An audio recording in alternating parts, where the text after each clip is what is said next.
kırmızı fason boynun tak kuyruğun ağ tane de uçsa o da tez oynayacak. Evet, ne oldu? Xəstələndi də neyse. Yok, uçurur. Göy pulpula nasıl oldu? Hastalanırdı, ben varım. Bir gün kalkmıyor. Ya senden de seviyor ya. Para çeşitleri ne bunlar? Yok, sepeliyor. Yok.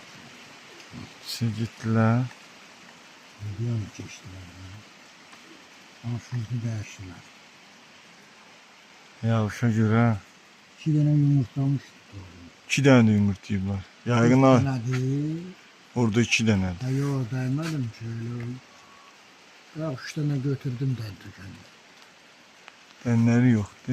Belki ona göre yumurta mı? Ya bunlar yutan biri yaş oldular. Şimdi kırgı gelse tutup götürüp aparacak. Kırmızı kağıtlarız. Limon çekerim.